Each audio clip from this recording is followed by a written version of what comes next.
Morning students. प्यारे विद्यार्थियों, आज मुझे बेहद खुशी हो रही है कि आज मैं सिरसा के बेहतरीन स्कूल में अपनी बात रख रहा हूँ। इसके लिए मैं तहे दिल से धन्यवादी हूँ मुरारी लाल सर जी का कि उनके अपार स्नेह और प्यार की बदौलत मैं आप सभी बच्चों से रूबरू हो पाया। जब मैं इनसे मिला तो मुझे एक अपनापन फील हुआ। ऐसा लगा कि आप सभी बच्चों का भविष्य सुरक्षित हाथों में है। उसके बाद जब मैं प्रिंसिपल मैम से मिला, दीपमाला जी से मिला, तो मुझे ऐसा लगा, क्योंकि मैं काफ़ी स्कूलों में विजिट कर चुका हूँ, लगभग 100 से 200 के करीब प्रिंसिपल साहिबानों से मिल चुका हूँ, लेकिन जब मैं इनसे मिला तो लगा कि वाकई में ही इनका जो व्यवहार है, आप सभी बच्चों के प्रति जो इनका स्नेह है, वो अल्टीमेट है। उसके लिए मेरे पास शब्द ही कम है। तो आप सभी बच्चे बहुत भाग्यशाली और लकी बच्चे हैं कि आप इस मैनेजमेंट टीम के साथ हैं और इस स्कूल में हैं। तो एक बार अपने लिए जोरदार ताली।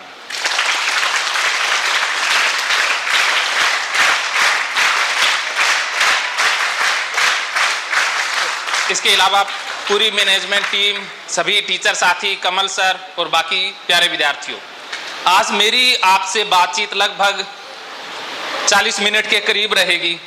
पहले मैं एक बार ये बता देना चाहता हूँ कि इन 40 मिनटों में होगा क्या क्या।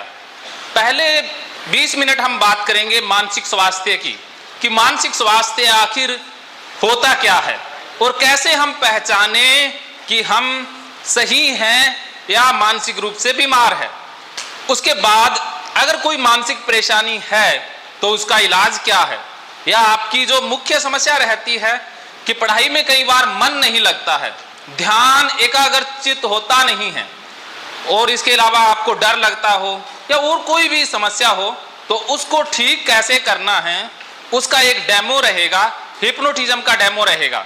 आपके अनकॉन्शियस माइंड में अल्टीमेट पावर है, उस पावर का इस्तेमाल कैसे करना है, उसे जगाना कैसे है, वो एक लाइव डेमो भी आपको मैं करके दिखाऊंगा। तो सबसे पहले हम बात करते हैं मानसिक स्वास्थ्य की।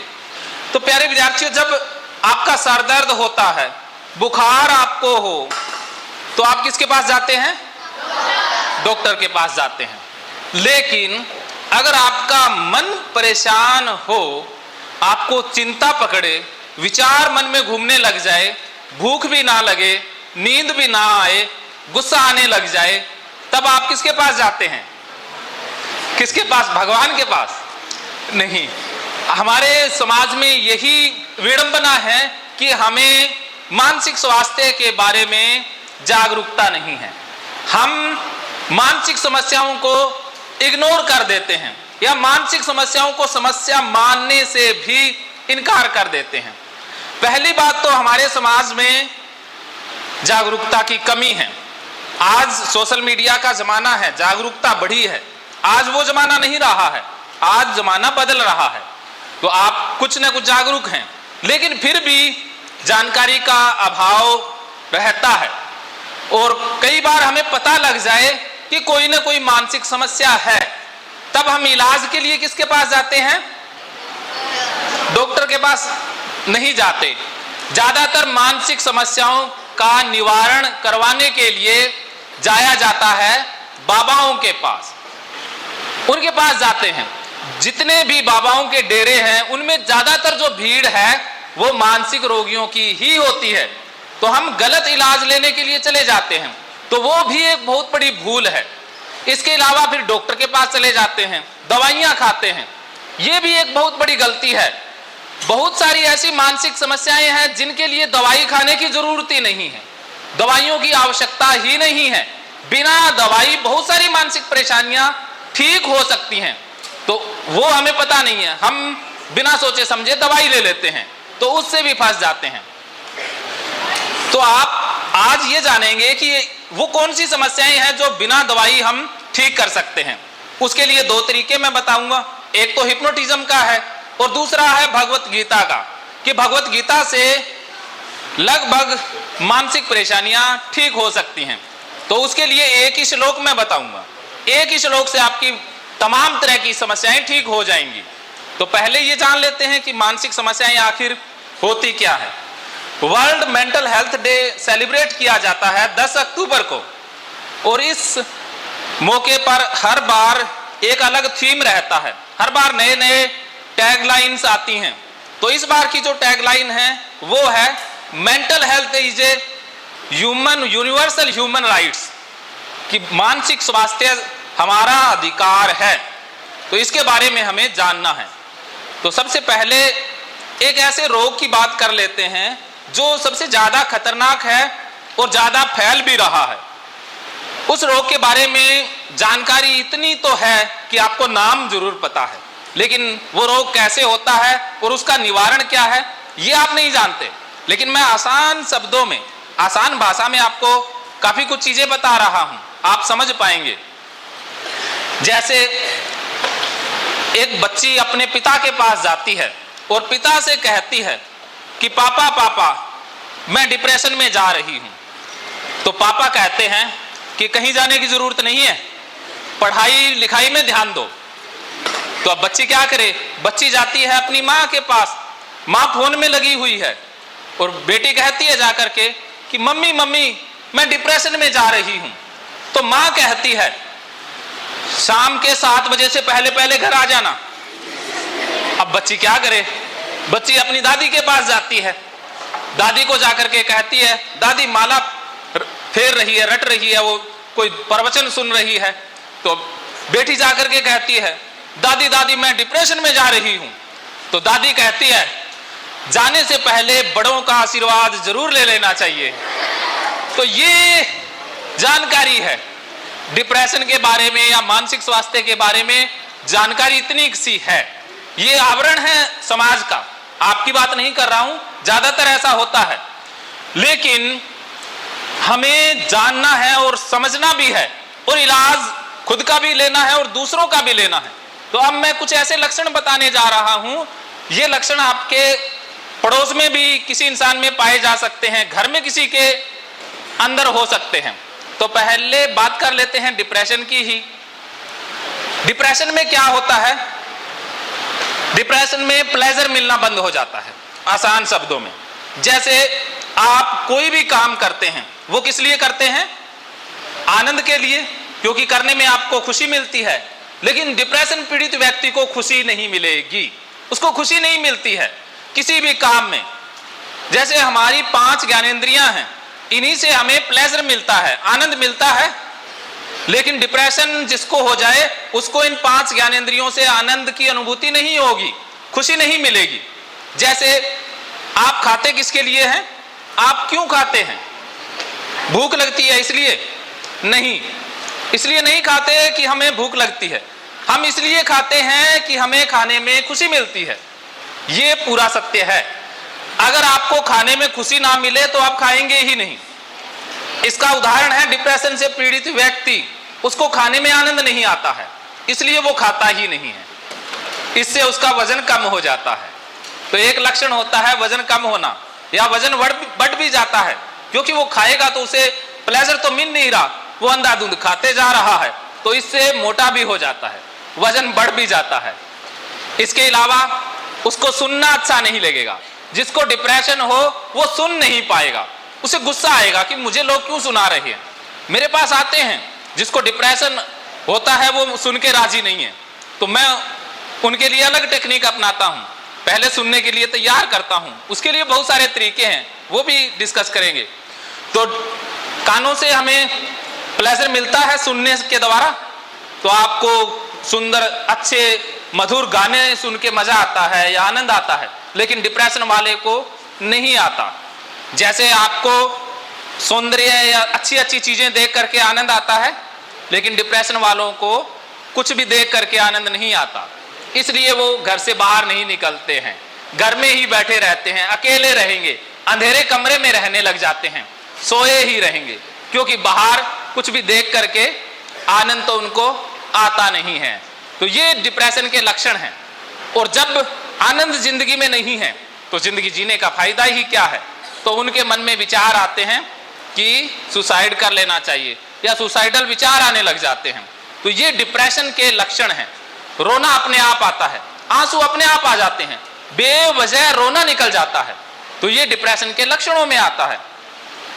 अब इसका इलाज जानेंगे अंत में। इसके अलावा कुछ और रोगों के नाम हम जल्दी से देख लेते हैं, क्योंकि आपके लिए शायद बैठा रहना थोड़ा मुश्किल हो सकता है, इसलिए मैं जल्दी से अपनी बातें समाप्त करने जा रहा हूं। आपको डर किससे लगता है बच्चों? किससे डरते हैं आप? मम्मी पापा से नहीं। देखिए, डर का रोग होता है जिसे फोबिया कहा जाता है। जैसे कुछ लोग अंधेरे से डरते हैं, अकेले वॉशरूम में आप पानी पीने नहीं जाते हैं, तो ये भी फोबिया रोग होता है। कुछ लोग ऊंचाई से डरते हैं, अकेले ऊंचे स्थानों पर नहीं जाते, पहली मंजिल या पहाड़ों पे नहीं जाएंगे, उनको घबराहट होती है, बेचैनी होती है, तो ये भी फोबिया का लक्षण है। कुछ लोगों को या कुछ बच्चों को बंद स्थानों से डर लग सकता है, अकेले बंद स्थानों में नहीं जाएंगे, लिफ्ट में नहीं जाएंगे, कमरे में नहीं जाएंगे, उनको लगता है कि लिफ्ट में गए और लाइट चली गई तो दम घुट जाएगा और मृत्यु हो जाएगी, तो वो सीढ़ियों से चले जाएंगे, लिफ्ट का इस्तेमाल ही नहीं करेंगे। तो ये भी एक फोबिया रोग है जिसे क्लस्ट्रोफोबिया कहा जाता है। जैसे कुछ बच्चों को कुत्तों से डर लग सकता है, जैसे कुत्तों से शायद कोई नहीं डरता होगा, लेकिन जिसको फोबिया हो वो कुत्ते को देखते ही भाग लेता है, उसके मन में घबराहट होने लग जाती है, वो पसीनों पसीन हो जाता है, उसको ये लगता है कि कुत्ता काट लेगा तो बीमारी हो जाएगी और मर जाएंगे, तो वो कुत्तों से डरने लग जाते हैं। जैसे कुछ लोगों को छिपकली से भी डरने की बीमारी हो जाती है, लिजार्ड फोबिया, लिजार्ड फोबिया इसे बोला जाता है। एक बार मेरे पास एक पतिदेव का फोन आता है और वो कहते हैं कि सर, मेरी पत्नी को छिपकली से डर लगता है, फोबिया है, अब मेरी घर में ड्यूटी है छिपकली को घर से बाहर निकालना। पत्नी ने साफ कह दिया है कि घर में एक ही प्राणी रहेगा, एक ही जीव रहेगा, या तो छिपकली रहेगी या मैं रहूंगी। अगर मुझे घर में रखना है तो छिपकली को घर से बाहर निकालना होगा। तो अब पतिदेव की ड्यूटी है छिपकली को घर से बाहर निकालना, क्योंकि उनको लगता है कि छिपकली गंदी होती है, तो इसलिए वो घर से बाहर रखते हैं, छिपकली को निकालते रहते हैं। या छिपकली जहरीली होती है, खाने में गिर जाएगी, किसी की मृत्यु हो जाएगी, इसलिए छिपकली से डरते हैं। तो ये जानवरों से डर का भी फोबिया होता है। जैसे कॉकरोच से आप बच्चे डरते होंगे, तो ये भी फोबिया के अंतर्गत ही आता है। और भी बहुत सारे फोबिया हो सकते हैं, 420 तरह के हैं। जैसे एग्जाम फोबिया, जब एग्जाम का समय आ जाता है तो भूख प्यास नींद बिगड़ जाती है, तो ये एग्जाम फोबिया है। स्टेज फोबिया, जैसे आप स्टेज पर आएंगे घबरा जाएंगे। तो प्यारे विद्यार्थियों, एक बार शांति से 2 मिनट में मैं बातें कवर अप करने जा रहा हूं। मैं समझ रहा हूं आपकी परेशानी की, या गर्मी थोड़ी सी महसूस हो रही है आपको, और आप बैठे रहने में असहज महसूस कर रहे हैं। फिर भी ये बातें आपके लिए शायद लाभदायक हो जाएं। आप में से किसी बच्चे के अंदर ये समस्याएं अगर हैं तो उसका इलाज आज ही हो सकता है, क्योंकि जिंदगी में हमें ये मानसिक समस्याएं ही रोकती हैं। आगे बढ़ने से आपको कोई नहीं रोक सकता, लेकिन एक इंसान रोकता है, वो होते हैं हम खुद ही। तो खुद की हमारी धारणाएं, खुद के हमारे डर, खुद की चिंता ही हमें रोकती है। तो इसीलिए मैं ये बता रहा हूं कि आपको आगे बढ़ने से, पढ़ाई लिखाई करने से कोई ना रोक पाए, इसके लिए आपको इन डर के रोगों के बारे में जान लेना होगा। तो ऐसे और बहुत सारे डर हैं, जिसमें कुछ लोगों को खून से डर लगता है, ब्लड से डर लगता है, भीड़ से डर लगता है, अकेले रहने से डर लगता है, अनजान स्थानों से डर लगता है। बहुत सा प्रकार के डर हो सकते हैं। आपके मन में जो भी डर है आप खुल के बताइएगा और उसका इलाज हो जाएगा। तो मेरा इलाज करने का तरीका यही है कि जिससे आपको डर लगता है उसी से सामना करवाया जाता है। तो जिससे छिपकली से डर लगता है, मैं उसके गले में छिपकली ही लटका देता हूँ। ये उससे फिर क्या है कि कुछ देर घबराहट होगी, फिर वो ठीक हो जाते हैं। इसलिए कुछ लोग तो मेरे पास इलाज लेने ही नहीं आते हैं, वो पहले ही कह देते हैं सर आपके पास आएंगे नहीं, आपके पास आने में खतरा है कि आप सीधा वो डर से सामना करवाओगे। तो आपको डर का सामना करना है, डर के आगे जीत है। डर से जो डर गया वो मर गया। तो डरना नहीं है, आगे बढ़ना है। तो ये डर के रोग की बात रही। अब एक रोग और छोटा सा जिसे वहम बोला जाता है। जैसे आप कितनी बार हाथ धोते हैं बच्चे? 1, 2 बार, 3 बार। लेकिन एक रोग होता है ओसीडी, जिसमें इंसान 1000 बार तक हाथ धोने लग जाता है। ये चमड़ी तक उतर जाती है, बार बार हाथ धोते रहते हैं। तो उनको गंदगी का एहसास होता है कि दरवाजा गंदा है, चीजें गंदी है। जिस भी वस्तु को वो टच करेंगे पहले हाथ धो करके आएंगे। हाथ धोएंगे तब भी साबुन से, यहां तक पानी डालेंगे, फिर 10 बार इधर से, 5 बार इधर से, साबुन को भी साबुन से धोएंगे। तो ये ओसीडी जिनको हो जाए उनके घर में साबुन 5-6 होती है कि एक साबुन को धोएंगे, फिर उसको दूसरी साफ साबुन से धोएंगे, फिर तीसरी साफ साबुन से धोएंगे। तो उनको बीमारी है, गंदगी का एहसास होता है। और वो दरवाजा भी कोहनी से खोलते हैं, हाथ से नहीं खोलते हैं, या खोलना पड़ जाए हाथ से तो फिर हाथ धोएंगे, चमड़ी तक उतार लेते हैं, इतनी बार हाथ धोते हैं। तो ये एक रोग है जिसे ओसीडी बोला जाता है। गंदगी का उनके अंदर वहम आता रहता है, गंदगी वाले विचार आते हैं, तो वो बार बार सफाई करते हैं। नहाने में बहुत ज्यादा समय लगता है, 5-5 घंटे तक नहाने जाएंगे, पहले बाल्टी धोएंगे, फिर फर्श धोएंगे, फिर कपड़े धोएंगे, ऐसे करके जहां छींटा गिर गया फिर छींटे को धोएंगे। ऐसे धोने में घंटों लगा देते हैं और पानी बहुत बहाते हैं। मेरे पास जब आते हैं इलाज लेने के लिए तो मैं 2 टैंकी फुल कर देता हूं, लेकिन जब एक बार वो नहाने चले जाते हैं तो 2 टैंकी भी समाप्त हो जाती है। फिर भी मुझे कहते हैं सर पानी नहीं आ रहा। मैं कहता हूं पानी तो बहुत आया था, हमारा 1 हफ्ता निकल जाता, लेकिन तुम्हारा 1 दिन भी नहीं निकला।